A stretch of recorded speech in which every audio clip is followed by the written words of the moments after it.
This is a case that could inspire a blockbuster movie. A group of Japanese children had several encounters with a small UFO. In addition, they managed not only to take pictures, but to capture it for a short time during the summer of 1972.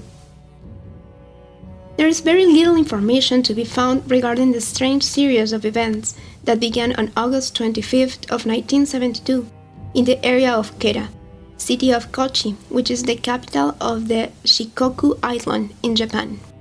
That afternoon, a 13-year-old student named Michio Seo was on his way home from school when he captured an incredible metallic object floating on a rice field. Astonished, Seo watched the strange gadget pass like lightning back and forth over the field. The flying object looked like a silver dual hat with a flat bottom and a narrow edge. The curved dome above the edge was slightly stiff and uniform. Later, Seo compared the object movements to a bat by flying making sharp curves in the pursuit of its prey. Seo's fear turned into curiosity and he began to approach the miniature flying plate, but before he could get too close to the object it shot a beam of light at the teenager. Seo, who did not wish to further provoke the UFO or its possible occupants, quickly fled the scene. As soon as he could, young Seo returned to Kera to meet his 4 best friends, Hiroshi Mori, Yasuo Fujimoto, Katsuoka Kojima, and a friend known only as Yuji, and told them about what happened. His friends, skeptical but also intrigued, wasted no time in forming a gang to go out and find this miniature flying dome. At approximately 7 p.m., Seo, Mori, Fujimoto, Kojima, and Kuji arrived at the rice field. The children were watching the place for almost an hour when, to everyone's surprise except Seo, the small object returned. The excited teenagers looked at the strange object that moved over the field about 18 meters from them. Then, when the sun went down and the darkness began, the device started to emit multicolored flighting lights. One of the boys, probably due to peer pressure, began to stalk the erratic floating UFO.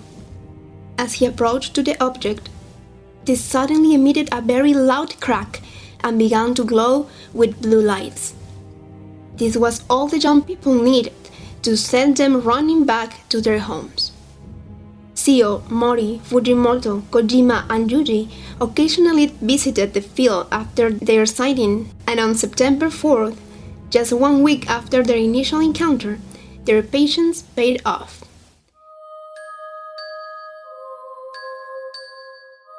It was around 9:30 p.m., and now the 5 boys met once more face to face with the silver object flying almost 1 meter above the ground. The little UFO began shining and approaching the children, causing them to run away once again. Once at home, the boys regained their courage and promised to get a camera in order to spend most of the day in the field in the hope of finally being able to capture the unusual object on video. They started the plan the following night, but the object did not return. The next night, however, would be a different story.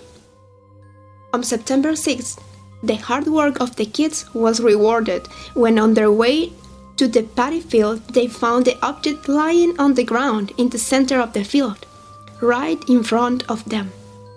The boys, now armed with a camera, wisely decided to take a picture before approaching the ship.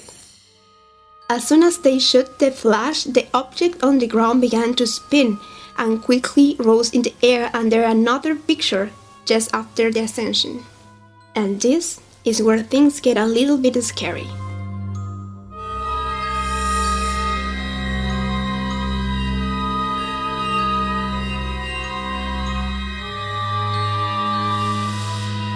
The object emitted a light that was even brighter than the flash of the camera before plummeted back to the ground and continued spinning as if it wants to bury itself when suddenly it stopped moving. Hiroshi Mori, one of the 14 years old, moved cautiously toward the disabled flying object. The brave or reckless boy decided to bend down and lift the object with his bare hands. While doing so, he affirmed that he felt that something was moving inside. Next, a photo of Miro holding the UFO was taken. The boys watched in wonder their peculiar prize before Miro wrapped it in a plastic bag, placed it in his backpack, and took it home.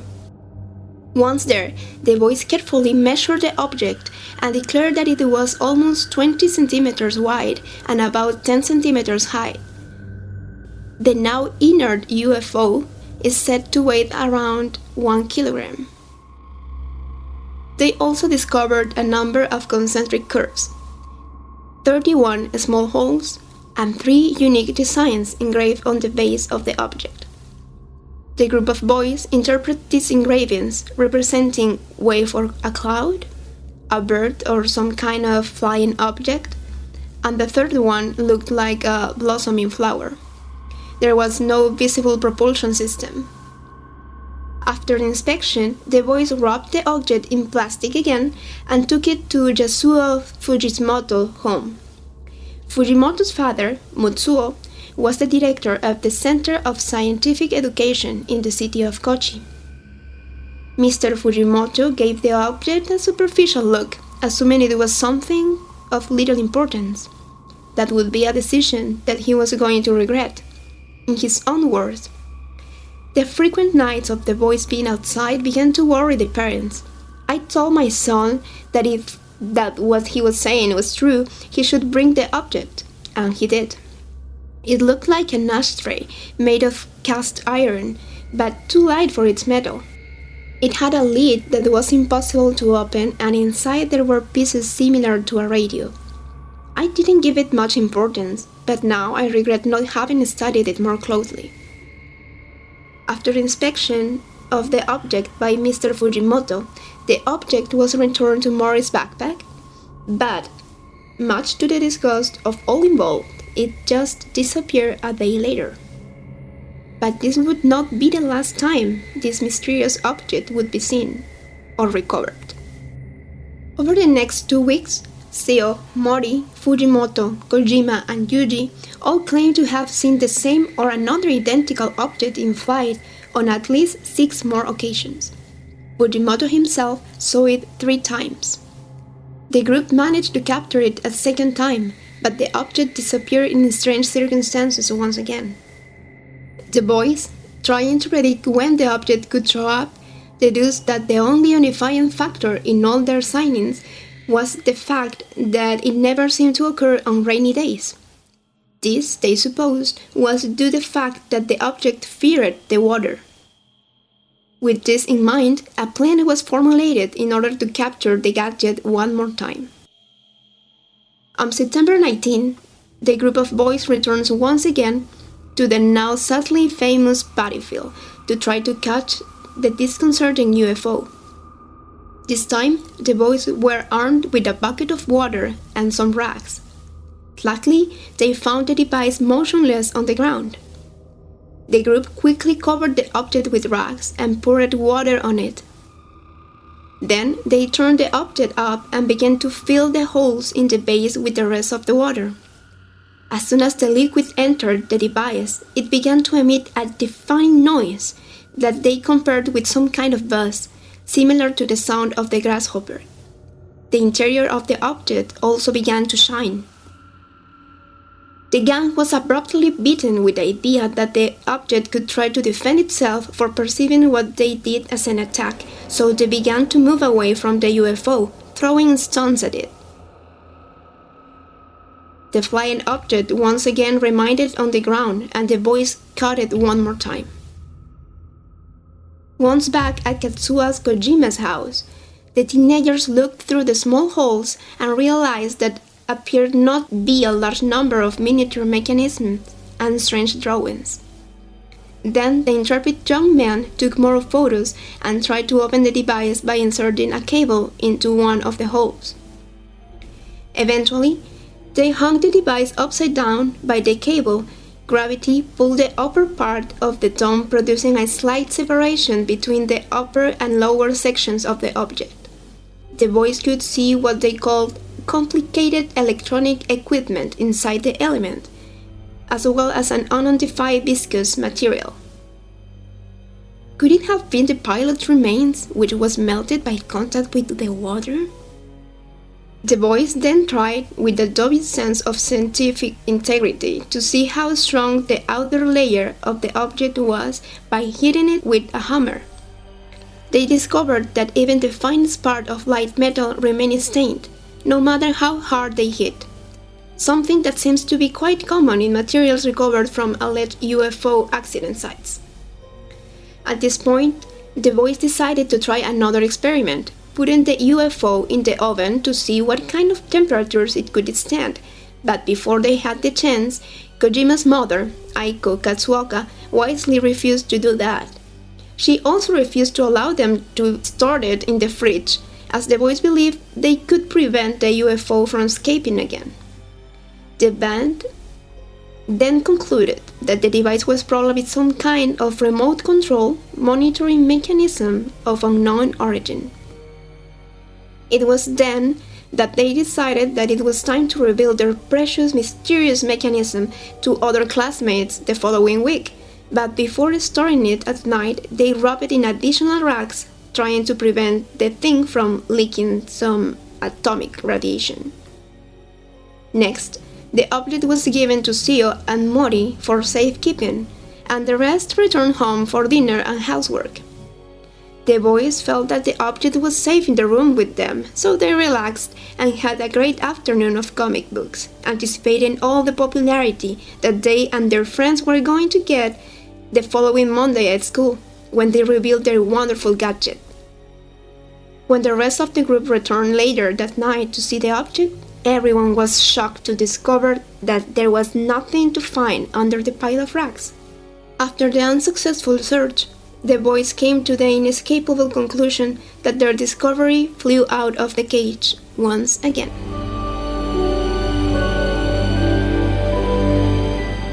A few hours later, Kojima and Mori were playing ball at Mori's house.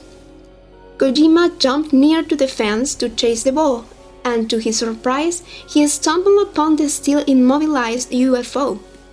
Kojima and Mori ran back into the house with the gadget recovered. At the time, the classmates cleverly decided that they should mark the silver dome with paint in case of another act of disappearance, so they could confirm that they were actually finding the same UFO over and over again instead of other machines. The boys had lost and found the object so many times at this point that they naturally assumed that if it disappeared, it would return again near the rice field or in one of its backyards. On the night of September 22nd, the team met for a bike ride in the city of Kochi. They decided that all of them would take turns to be in charge of the device, which they no longer left unattended. To further prevent an escape, Mori determined that the UFO would be sealed in a plastic bag filled with water. They continued to hypothesize that the water could have some kind of restrictive effect on the device. As if that was not enough, the boys tied a rope from the knot of the bag to the wrist of the one who carried it to ensure that nothing could happen this time. The knocked bag containing the UFO was placed into the first carrier's bicycle basket, and the band started up. The bag passed from one cycle to another as they toured through the city until it ended up in a basket of the last boy, whose name was not disclosed. The band continued their journey until they approached a local bicycle shop. At that moment, the last cyclist in charge said that he felt that his wrist, which was attached with a rope to the bag, was pulled with great force. He immediately called his friends, who stopped in front of him. The boys instantly opened the bag and untied the rope and knot in the plastic bag, but when they looked inside, they found that even though the knots had not been manipulated, the little UFO was nowhere. And this time, the boys would never see the object again. But the case is open one more time.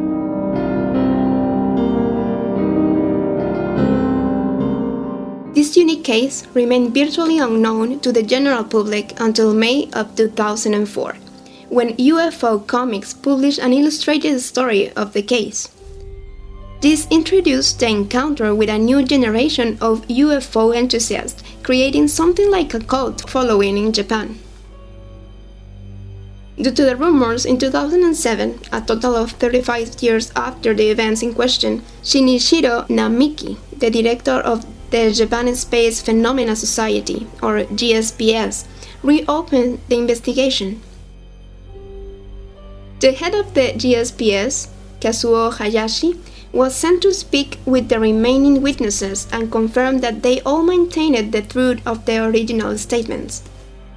During the course of his investigation, Hayashi found another report of a small UFO that occurred in the same prefecture as the event in Kera, only 4 years later.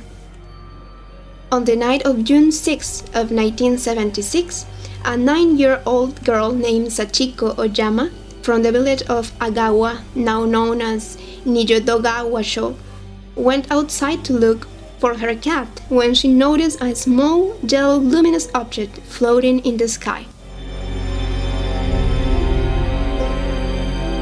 Oyama walked in the middle of the street to have a better view. It was when she saw the object descend in a nearby wooded road. Overcome by curiosity, the young girl followed the UFO to the edge of the tree line. It was then that the object crashed into a tree, but it made its way to the ground silently, near to her feet, and then emitted a whizzing sound. Oyama described the object, saying that it looked like a silver head, although some versions said it's black. That was about 17 centimeters in diameter, a familiar description to say the least. The brave girl leaned down and touched the object, which she claimed was covered with a viscous substance that stuck to her finger. Like the boys who encountered the virtually identical object in Kera, Oyama suddenly found herself overwhelmed with fear. She turned and ran toward the safety of her house, but when she looked over her shoulder, she realized that the falling device had begun to glow yellow once more. Oyama watched as the UFO rose, turned left 3 times, and then shot skyward and out of sight. Hayashi also confirmed that Oyama, then of 40 years old, still kept her story in 2007. It was then that Hayashi extended the hypothesis that these flying objects were actually interdimensional vehicles that had temporarily lost their way after falling into our domains. Hayashi seemed satisfied with this theory, but how should we take this mysterious object that apparently played with these Japanese children in 1972 and 1976? And those unusual marks in the bottom of the UFO, could those be a message for humanity, like the one on the gold recording Voyager 1 for the other inhabitants of the galaxy to discover? Was it a UFO in the classic sense of an interstellar or interdimensional vehicle? It goes without saying that the object, as decidedly non-aerodynamic as it could not have been capable of such precise or rapid movements as attributed to it, not with the technological standards of 1970, or even current. What about the deduction of the boys, that it was a remote control device of unknown origin? This theory seems to make more sense than that it's like some kind of a spaceship. If we analyze their behavior, this device flew with apparent precision even though there was apparently no recognizable propulsion device inside of the UFO. The UFO seemed to be capable of evasive movements and even shows a desire to defend itself by using bright lights and loud noises. Like any living being, this machine resisted all attempts made by the teenagers to imprison it. None of the above is proof that the actions of the thing were an example of intelligent life, but the idea is intriguing. Maybe we're dealing with some kind of non-terrestrial monitoring device, a kind of alien drone, Perhaps some entity with unknown technology sent it from another world or time or dimension, or even from the depths of the ocean to observe on the human race.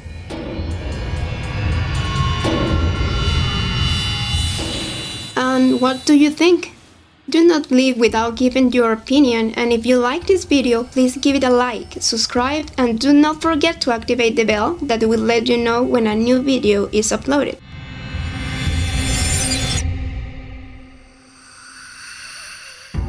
See you in the next story.